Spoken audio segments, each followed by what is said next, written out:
আসসালামু আলাইকুম রহমতুল্লাহি বরকাতুহু। তে বন্ধুগণ, আশা করি আল্লাহ পাকের রহমতে সকলেই সহি সালামত আছেন। কবি গাজী আক্কাস আলী ইউটিউব চ্যানেলের পক্ষ থেকে আপনাদের সকলের প্রতি রইল একান্ত আন্তরিক শুভেচ্ছা ভালোবাসা। তে বন্ধুগণ, এখন আপনাদের সামনে স্বরচিত যে কবিতাটা পাঠ করবার চেষ্টা করব। কবিতাটার নাম হলো দেশীয় ফুটবলের বাস্তব চিত্র।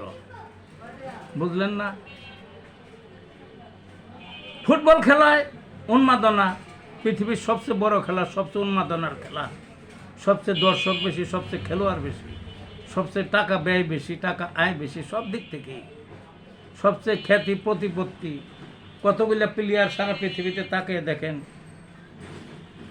ব্রাজিল আর্জেন্টিনার বিশেষ করে তারা পৃথিবীর সকল রাজা বাদশাদের চেয়ে বেশি ফেমাস ফুটবল খেলে। তারা জীবিত নাই, তারপরেও তারা ফেমাস হয়ে রয়েছেন, থাকবেন তারা। তাহলে কীরকম দামি খেলাটা। আমাদেরও দেশ আছে, আমরাও খাই দই। আগে হয়তো পরাধীন ছিল, কিন্তু দেশটা তো ছিল। হাজার হাজার বছরের ইতিহাস দেখেন, শত শত বছরের। অর্থাৎ ফুটবল যখন সৃষ্টি হয়েছে তারপরের ইতিহাসগুলো বিশেষ করে দেখেন কি করছে এরা। দর্শক বেশি আমাদের দেশে, দর্শক মানে মাতালের মতো হয়ে গেছে ফুটবল খেলা দেখার জন্য। দলবাজি, দলকানা, কিন্তু খেলার মানটা দেখেন। এরা কি ভাত মাছ কম খায়? আমাদের দেশে কি প্রোটিনের অভাব? কিছুর অভাব নাই, কিন্তু ফুটবল তলানিতে পড়ে রয়েছে, টাকা পয়সা ব্যয় করে। এর আগে একবার দেখছিলাম ব্রাজিলের কোচ আনে, কত দেশ থেকে আনে। গাল গল্পের বেলায় 61, বুঝলেন না? কাজের বেলায় আরে নাই। তে যা হোক, আমার কবিতায় আসা যাক। দেশীয় ফুটবলের বাস্তব চিত্র। দেশি ফুটবল শনির দশায় হাবুডুবু জলে, খেই হারিয়ে ন্যাংরা আতুর পড়ছে গিয়ে তলে। উন্নতি নাই শত বর্ষে, ধরছে তাকে খলে, জাতির টাকা খরচ করে সবই মিশলু মলে।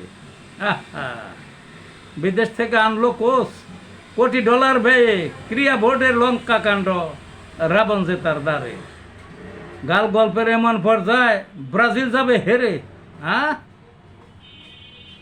আর বেশি নয়, ফিফার র্যাঙ্ক 1 নম্বরের কাছে। মানে এমন গাল গল্প যে ওই ফিফার র্যাঙ্কের 1 নম্বরে যে উঠবে আমাদের দেশ, এর ব্রাজিলকে ছাড়িয়ে দেবে, বুঝলেন না? বাস্তবে আজ সবই উল্টো।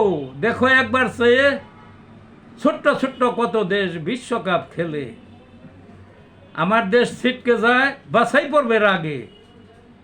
মাঘের আগেই শীতে ধরছে, থরথরিয়ে কাঁপে। ও হয়তো সব গরম ভাত কেন খাওয়াও ঠেলে, খরচ করে লাভ নাই, খেলাটা দাও ছেড়ে। এত বছর গেল কোনো কিচ্ছু নাই তোলা নিতে।